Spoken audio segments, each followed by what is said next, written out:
Hello, everyone. Welcome to our What's the L? This is an informal series of talks showcasing works and topics in language-related situations. So we are recording this session. Please stay muted, and if you have questions, please post them in our chat. So the topic of today's talk is the science of reading.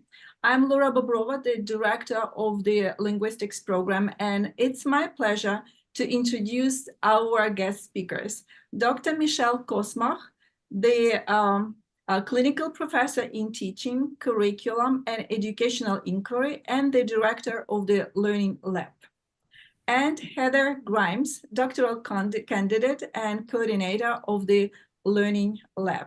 So the science of reading has been in the news and in President Crawford's recent address. So we are very, very excited to hear more from Michelle and Heather. So let's give them a virtual welcome. Thank you. Okay, so I'm Heather Grimes, as was just introduced. So we are talking about the science of reading and the Learning Lab. I can get the slide to move. There we go. So our agenda today is we're going to focus on the 5 topics. We're going to have an opening activity about phonics, introductions, background information, some information about the Learning Lab itself, and what is the science of reading. And we obviously will give you some resources at the end and allow time for questions and comments. All right, so we're going to do a little opening activity here. You can stay muted. Don't worry, I'm not going to call on anybody. But we want you to take a look at this sample phonics activity. This activity focuses on reading nonsense words or pseudo words. And in this activity, students will roll a die. So here, the child, you can see, rolled a 5. And so all words in this activity have a CCVC pattern. So what this means is that they all follow a consonant, consonant, vowel, consonant pattern. They also have a digraph. And a digraph consists of when 2 letters are put together and they make one sound. So examples would be SH, CH, TH, WH, things like that.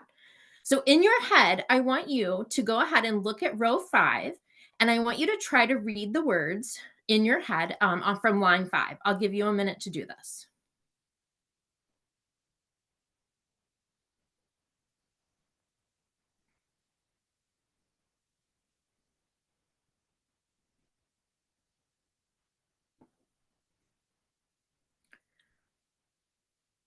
All right, so either you went through them very quickly or you are starting to struggle. So you're probably falling in one of those camps here. So I will go ahead and tell you the answers, and then we'll talk a little bit more about this. So the first one would be shim. The second one would be ched. Next would be thaf, wuk, shaz, and chal. So that gives you an idea of how to read nonsense words. So why is this important?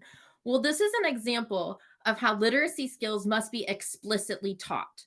In this case, I told you that we were working on CCVC patterns with digraphs. You are more likely to be successful when you know the description of the skill that we are working on. So this kind of sets up a little bit for what's going to go on today. Let's take a look at the next slide, Heather.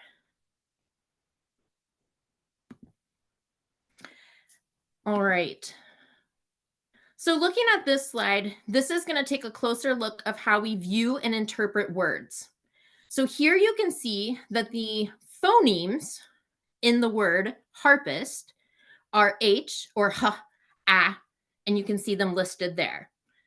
Then you have the root word. When we break a word apart, we can call it a root word or a base word, which would be harp. We also can look at words and talk about onset and rhyme, where H would be an onset and the ARP would be the rhyme. We can also look at words and talk about what they mean, looking at their morphemes. So thinking about the letter to sound match here, and what we looking at graphemes, and then thinking about morphemes as the meaning. And then we can also look at words and talk about voiced and unvoiced consonants. So all of these things are the skills that we need to make sure that we are looking at when we're looking at how we're teaching children. All right. So let's jump into a little bit about us, and then we're going to jump into the science of reading. So as introduced, I'm Michelle Cosma. I am a clinical professor in the Department of Teaching or Teaching Curriculum and Educational Inquiry. Sorry, we just got a name change. I still don't have it down. But right there, you can see my background is mainly in literacy and early childhood education. I did get a doctorate in urban educational leadership, so I do focus a lot of my time on urban partnerships. And then I'm also a national board certified teacher. But personally, in case you want to know anything about me, I have a picture of my family. My husband, Daniel, is also a teacher. He is a special ed teacher, and this is his first year teaching. So we have a new teacher in the family. Then we have my daughter. She's Penelope, and she is in 8th grade at the middle school. And then you can see my dogs, Wrigley and Crosley. Crosley is the golden, and Wrigley is the black full-size golden. And Wrigley is my dog. Crosley is mischievous, so he belongs to my husband. So, but I also love shopping and I love coffee. So you will probably run into me uptown at TJ Maxx or something like that, but please say hi and introduce yourself. So I will introduce my colleague, Heather Grimes.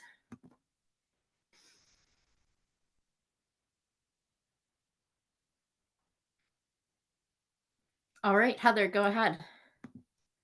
You're muted.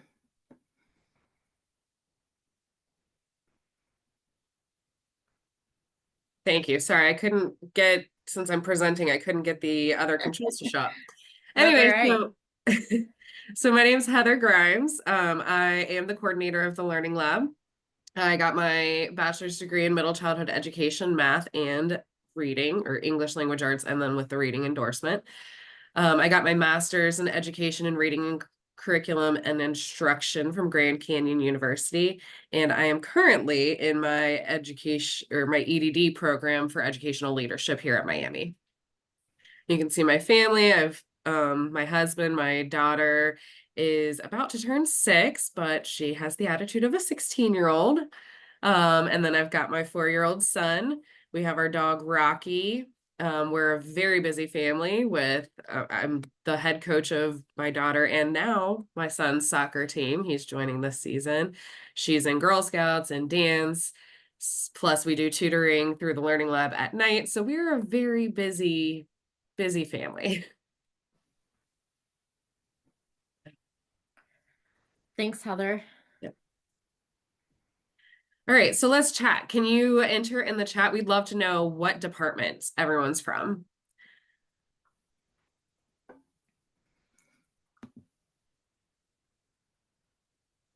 All right, I see English. TCE, thank you, Susan. Can never remember what it stands for either.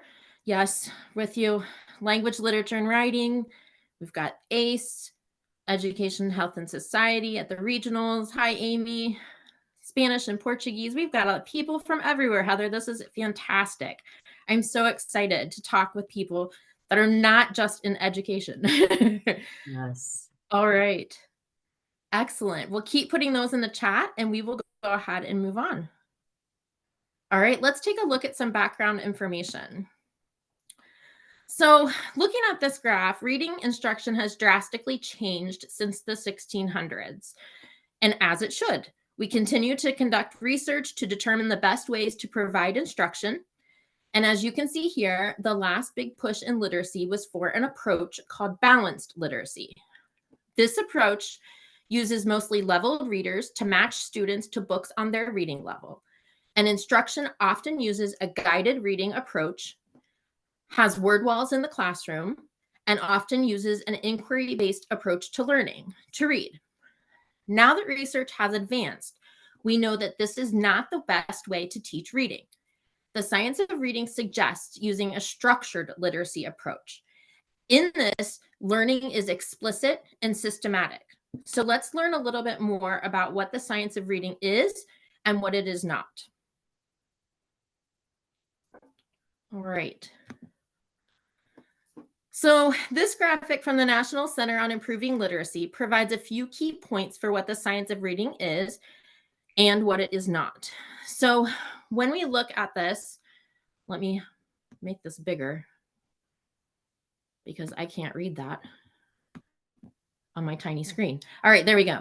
So when we look at this, we talk about what the science of reading is. It is a collection of research. It's research over time. So we're thinking about how we've taken research and what we've done to make sure that we are up on what instruction should look like for students. It also focuses on these 5 big ideas, which we're going to talk about today. But we have phonemic awareness, we have phonics, fluency, vocabulary, and comprehension. And then it's also ever evolving, which is one of the things that I like about the research that's coming out, is that they're saying that we don't know everything and we need more research to find out. We need to keep evolving, trying new strategies. And I think that that's a good approach that we're taking right now. So what it is not, the science of reading is not a program or an intervention that you can buy. Now, like everything, there are materials that you can buy, but it is not a specific program. And I think that is something that people are unsure about. And they're hearing that it's this program that you have and it's very, scripted and things. And that's not necessarily the case. And so I think that's really important for us to remember. It also is it's not just a phonics-based program that drills phonics skills. Now, we will talk a little bit about phonics today, a little bit more, and I'll tell you why. But the science of reading is focused on those 5 big ideas. And phonics and phonemic awareness, as we'll look at later again, but those are the building blocks. And that's where we have to start. And so that's why a lot of the emphasis right now is being placed on that, because we need to start at the beginning and we need to make sure that students are strong in their understandings. And then just as it's ever evolving, it is not something that is complete and needs no more study to be done. So as with science, it's never complete. So we always have to keep trying new things and seeing what works and bringing our instruction to the highest level. All right. So this next graphic shows the simple view of reading. And this is a formula that's demonstrating the widely accepted view that reading has 2 basic components. First, we have word recognition, then we have language comprehension. And research studies show that a student's reading comprehension score can be predicted if decoding skills and language comprehension abilities are known. So we will look at some more specific data in a few minutes that relate to reading comprehension.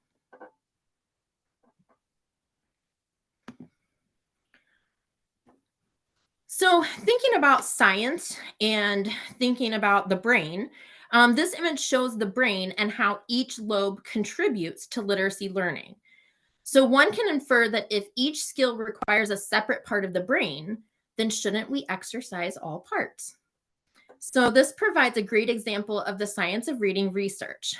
As we saw in the last slide, the science of reading focuses on these 5 big ideas. And each of these include varied tasks for working toward fluency. By focusing on all parts of literacy, we are engaging the whole brain.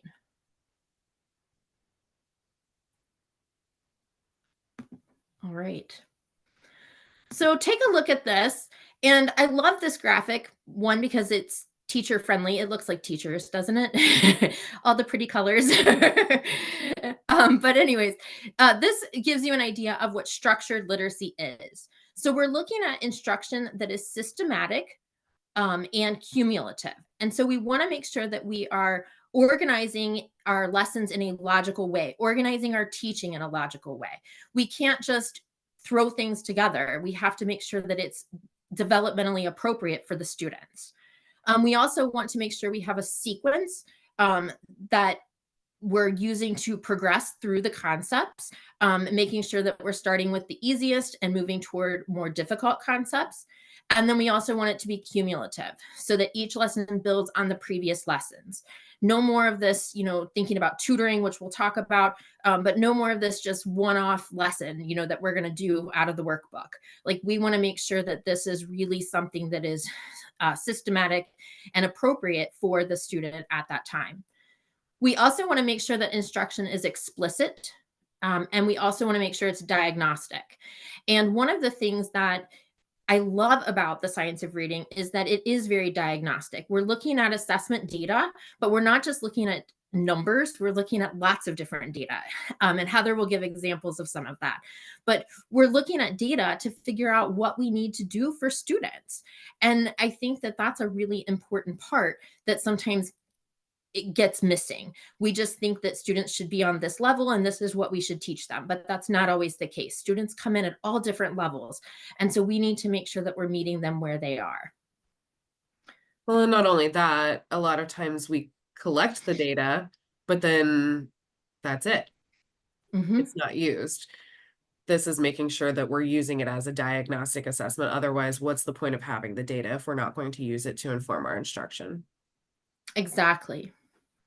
So a quick chat, just curious, what do you remember most about learning to read? What do you learn most about or remember most about learning to read? Drop something in the chat for us. And while you're doing that, I'm going to go on to the next 2 slides and give some statistics, and then I'll come back to the chat and see what we have. Oh, I do see a hooked on phonics. Yes, hooked on phonics worked for me. I remember that. All right. So just to kind of give you an idea, approximately 40% of students across the nation cannot read at a basic level. This is according to the National Literacy Institute. Almost 70% of low-income 4th grade students cannot read at a basic level, and 49% of 4th graders eligible for free and reduced price meals finished below basic on the NAEP reading test. So this is a lot. It's a lot to look at, it's a lot to think about, and it's a lot to figure what are we going to do to meet this need. Let's go to the next slide, Heather. So this is according to Amplify, which is actually a program. I put it in here on purpose. It's that does a lot of research that is aligned with the science of reading. And so their reports have shown that there's been a 68% increase in the percentage of grade K students at greatest risk for not learning to read. And so that's from the 28% of grade K students that were well below benchmark on early literacy skills. So that's a huge difference. This year it went up to 47. So again, huge difference here. We can also see that there was a 65% increase in the percentage of grade 1 students that were at greatest risk for not learning to read. And so again, big problem. All right, so I'm going to go back to my chat here. I have reading groups, hooked on phonics, learning about how words were spelled differently, no memories until I was a reader. Yeah, that's kind of how I am. I don't really remember learning to read. I just feel like one day I woke up and it happened or something. And I'm sure that's not the case, but that is my memory. All right, I remember being pulled out for reading. Yeah, reading support specialists. Yes, that is very common. Well, so we have this problem, that students need more help, that they're not, becoming proficient readers. And we also have this idea of the science of reading. And so that kind of leads us into how is Miami going to talk about this problem? What have we done? Okay, so real quick, I want to say my memory of learning to read beyond, I said hooked on phonics because my brother was on it and I loved it when he was on it. However, before that, nobody realized I had a reading problem because I was a very good student. And I was very good at looking like a very good student and looking like I knew what I was doing. However, I remember going to 2nd grade and it was like, everybody learned how to read over the summer or something. Like, none of our teachers taught us how to read. How come everybody suddenly can read? And I had to hide the fact that I couldn't read. And to this day, I'm a very slow reader. I'm a good reader at this point, but I'm still a very slow reader. And I have I'm self-conscious about that because of going into 2nd grade, realizing that I couldn't read and everybody else could. So one way that we're trying to address that at Miami is the creation of the Learning Lab. So the Learning Lab is a few different things, but it's basically tutoring. We hire Miami students or use Miami students from classes, and we tutor K-12 students for currently free of charge.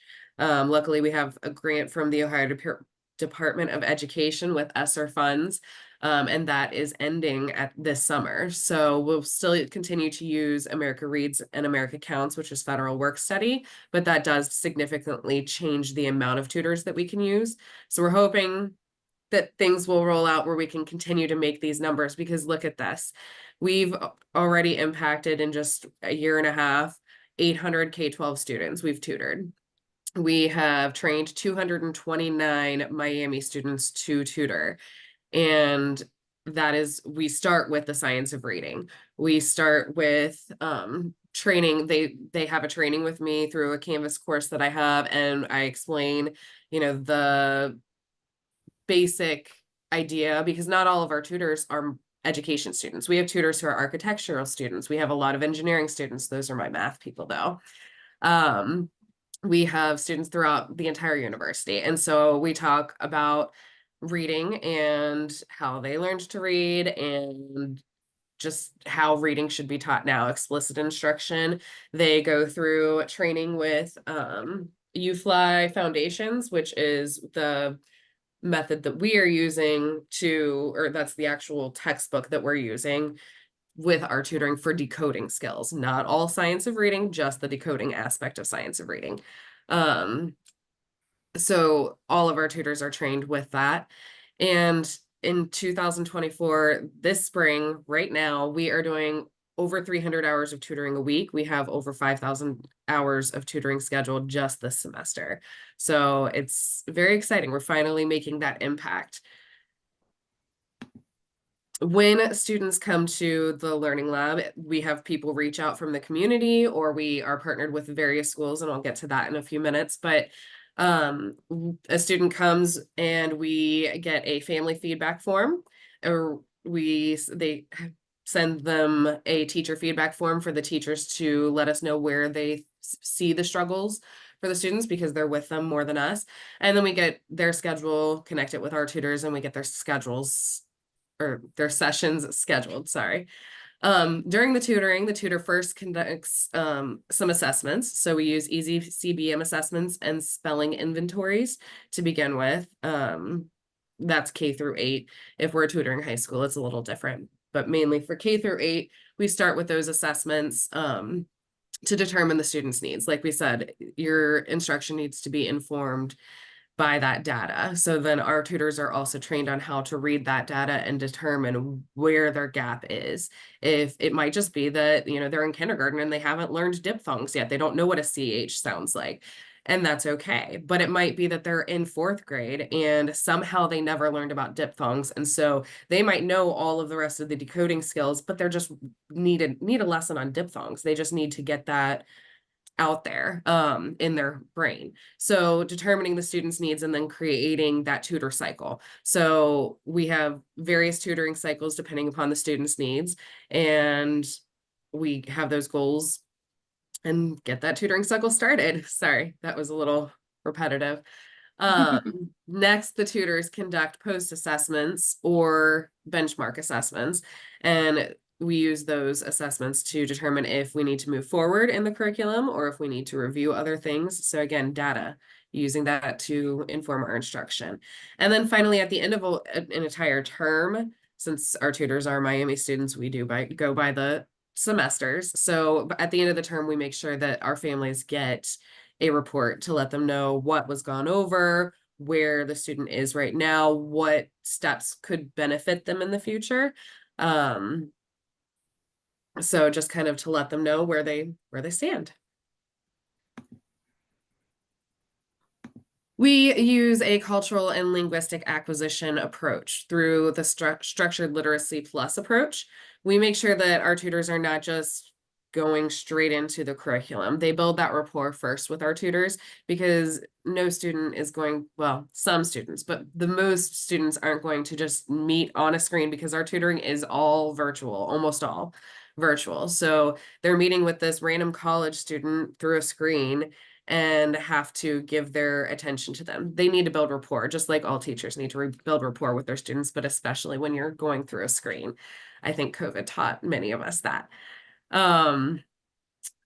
But we make sure we have lots of dialogue going on.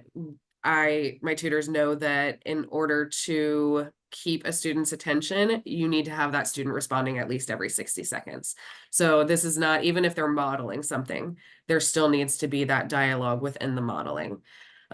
We use student interests. So we try to, when we're trying to use that student interest to pick out the materials that we're using, you can teach a student to read with multiple materials. So why would you talk about farms if you're with a student who has never been to a farm and has no interest in farms? So choosing materials that are appropriate for that student's not only level, but also interest. And then we have a significant amount of our instruction is based around vocabulary development. With that simple view of reading that Michelle was talking about earlier, we do have those decoding skills, but then it's also that language comprehension. And language comprehension does not mean reading.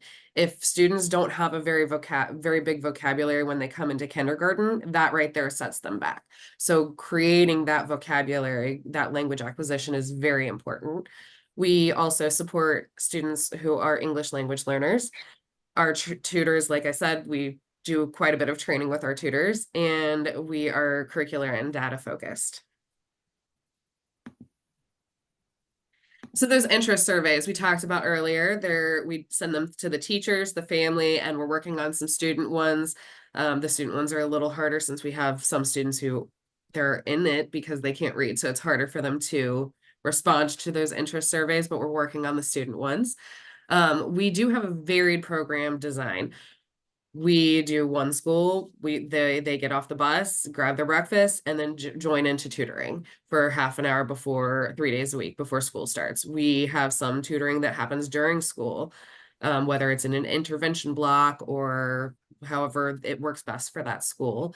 And then finally, we have our after school program where some of it works where the students stay after school at one of our schools. And they log in from school, but in one of the classrooms after school. And then we also have evening hours where they tutor from home. So it can kind of work for anybody's needs is what we're working to meet, because we need to get our students, our children, where they need to be. And that's what we're here for. So we want to be available for them at any point in time. We also vary our delivery methods. We have some students who go in person to some of the schools in Talawanda. Most of our tutoring is virtual because we're in Cincinnati public schools and transportation from Oxford is just not really an option. So we're making sure that we're still available for them just virtually. This is a list of many of the partners that we're working with. It's not all inclusive, but we have tutoring programs in Talawanda, in Middletown, New Miami, Hamilton City Schools, several schools within Cincinnati Public. The main one is Fairview Clifton German Language School. We also do a math tutoring program with Withrow during the school day and Walnut Hills. We have a summer program at the Lane Library in Oxford. We have a summer program with Ohio Connections Academy. We work with students in foster care throughout Ohio. And then the last two affiliations are more training or things that we're part of. The Meadow Center in Texas, that is where I have received a lot of my training through this grant on effective tutoring practices and just different ways to make everything more cohesive. And then we also are part of the Ohio Deans Compact.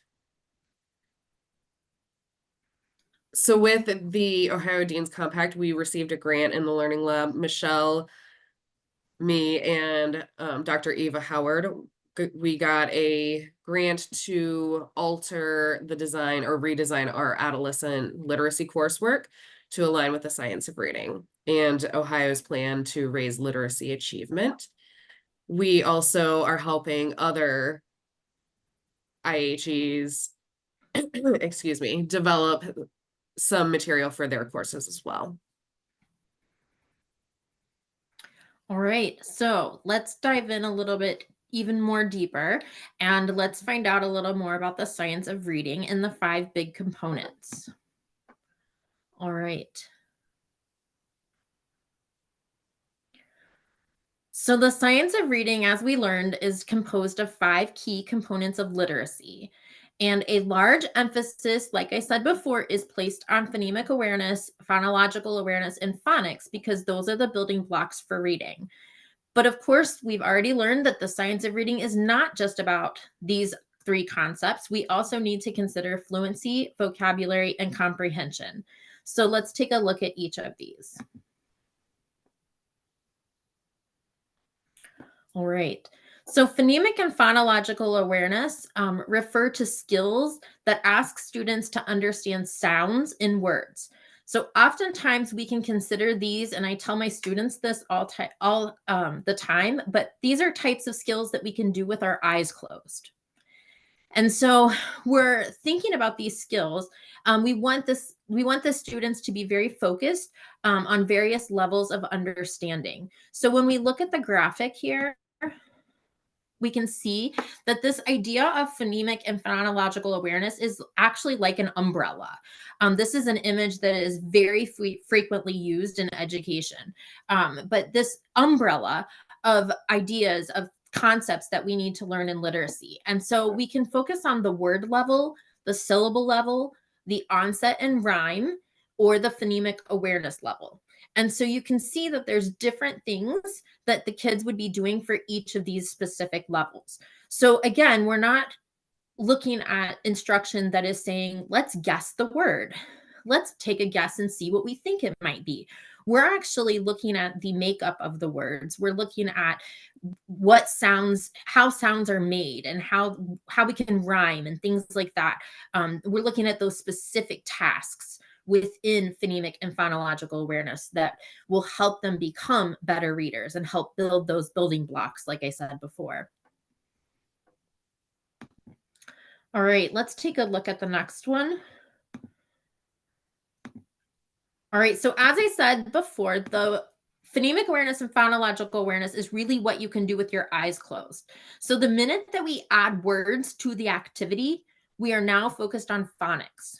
So as stated before, we want to make sure that instruction is explicitly taught and focused on a specific skill. We also want it to be hands-on to engage our entire brain.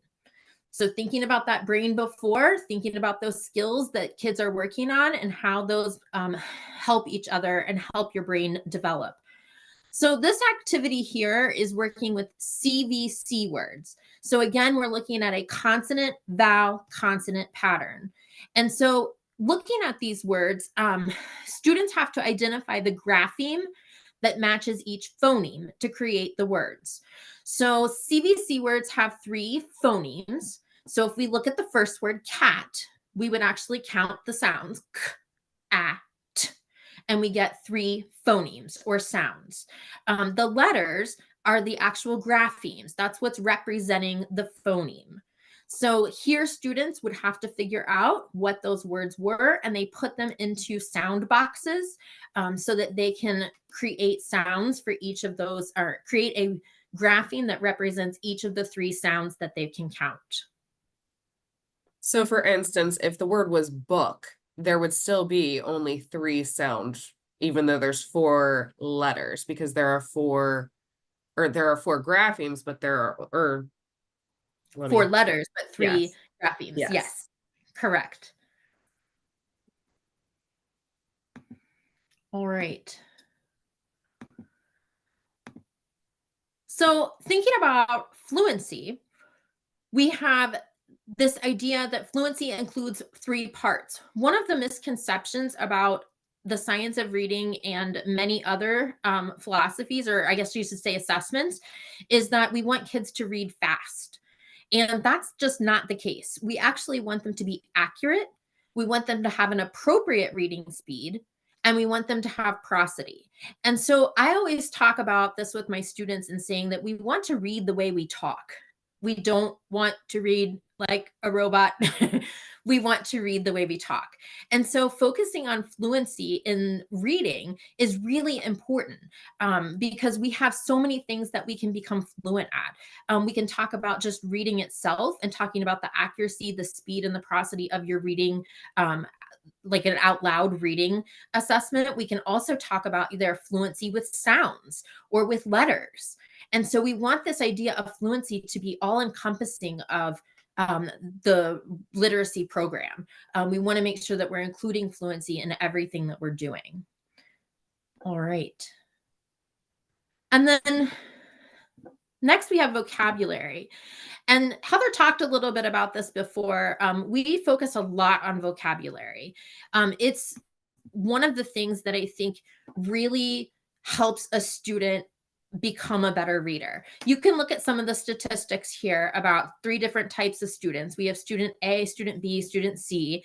And, you know, student A read 20 minutes a day every day at home, student B 5 minutes a day, and student C 1 minute a day.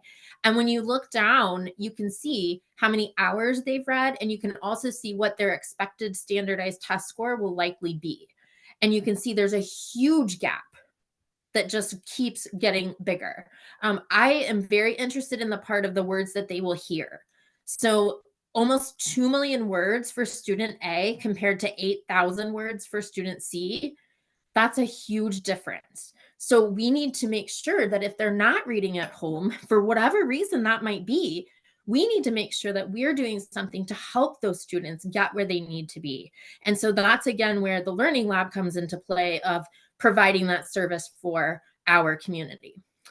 The other graphic here is a Frayer model, and this is one example from the science of reading of how you can address vocabulary. And this is what we use with our tutors. And so tutors will identify specific vocabulary words in a lesson, and then they will complete this graphic organizer with the student to help them better understand and better comprehend what they're doing with their reading. And it's not just reading. We use the Frayer model for math as well. Yes, because that's true. That's true. It's important for all vocabulary development. Reading will improve no matter what vocabulary you're using. Good point, Heather. I'm so focused on reading for this talk. All right, so for comprehension, which is the last of the 5, we again are kind of going back to that simple view of reading, and we're understanding that word recognition and language comprehension are what are going to influence reading comprehension. And so no longer can we just say, oh, the student doesn't understand what they read, and so we just need to work on that. Well, but that might not be the case. We might need to work on vocabulary development, and we might need to work on fluency, you know, with sight words or with word recognition for different words. And so those are big components that actually play into whether or not a student has good reading comprehension.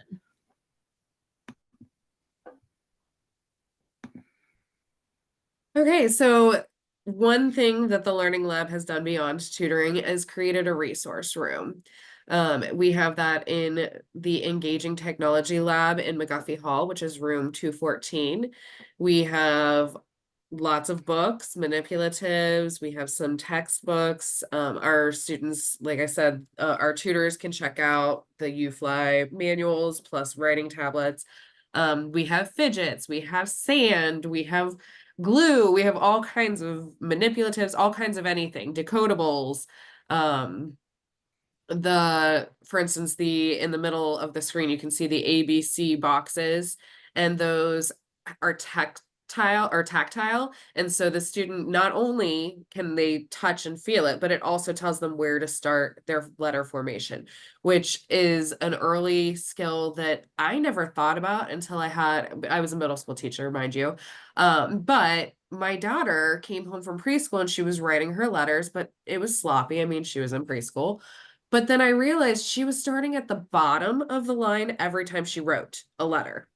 And when you go up, your hand just isn't as stable. I don't know if that's just a me opinion. I've never actually looked it up. However, I would assume that's why every single time you see something tell you how to write letters, you're writing it down. And so just having those, I brought those home from the Learning Lab and worked with my daughter on them, and her handwriting got so much better. Her name's Alyssa, and her S's, figure eights, or, you know, any kind of loopy figure, until we started working with them, and just for one day for about half an hour. We played with the S card, and suddenly she was able to write her S's perfectly and has been ever since. So just little things like that, we have those available.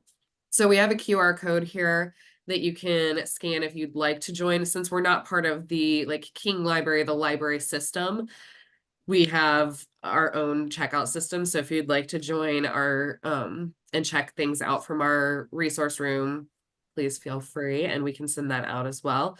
We also have things like this lab to go kit.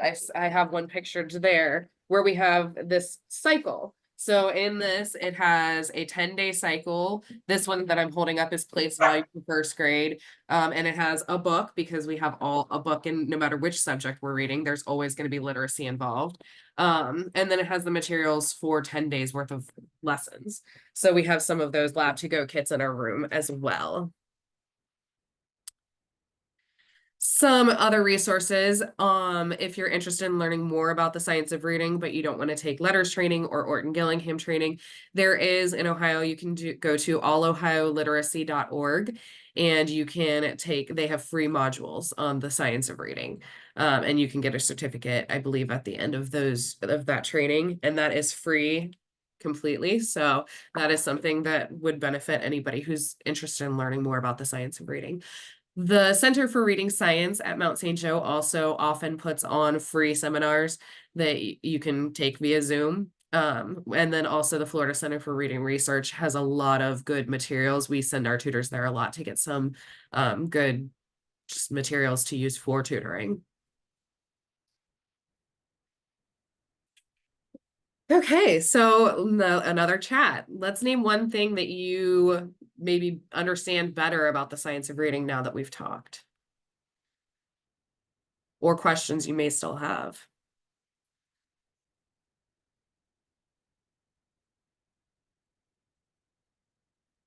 Areas other than phonics, yes. And I think that's the most important part is, when people were teaching whole language, a lot of them were teaching phonics as well, but it was separate. There was just a little bit of time on phonics. And so when they are saying, wait, no, now you're saying we have to do phonics and the science of reading. Well, I was teaching phonics before. And they were, but it was separate. Now phonics is you have the decodables, phonics is part of, it's just ingrained. It's all part of it. And phonemic awareness. I see we have a question in the chat. Amy wants to know, is the module option that you mentioned the same as what is offered through ODE with the dyslexia modules? It's in the same spot. I can't remember. It is with the dyslexia modules, but I think there's also something extra. Let's see if I can look it up well.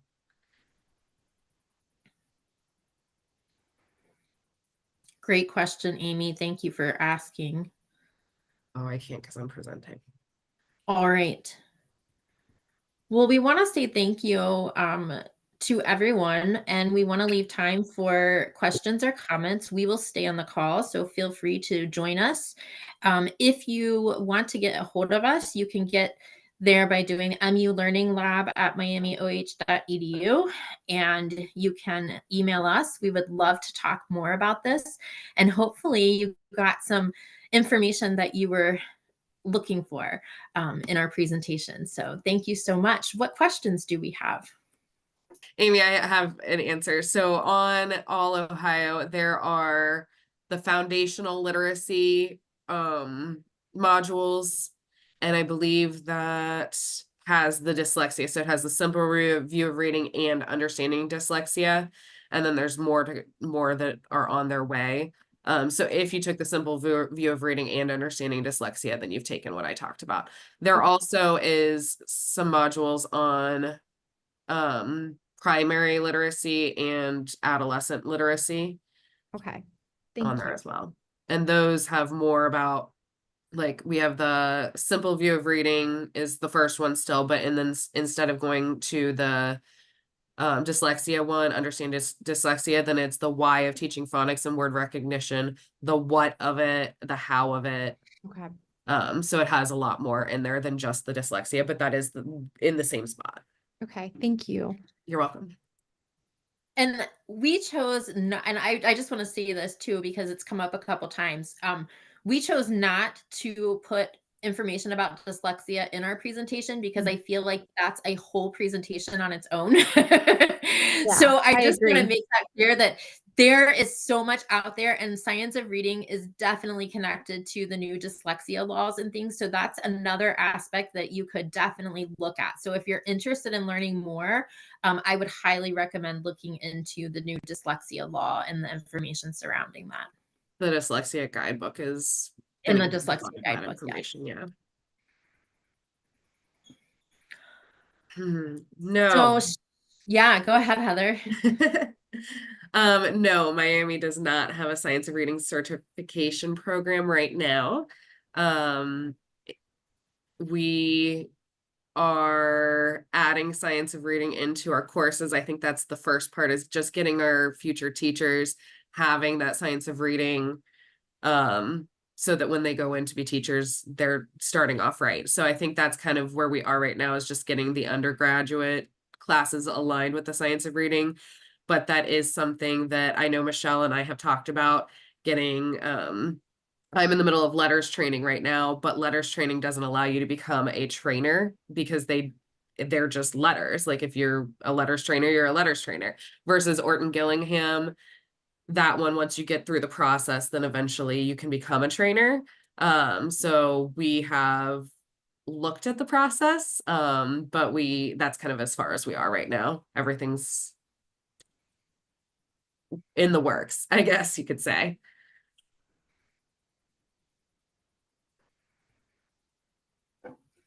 All right. Well, thank you everyone for your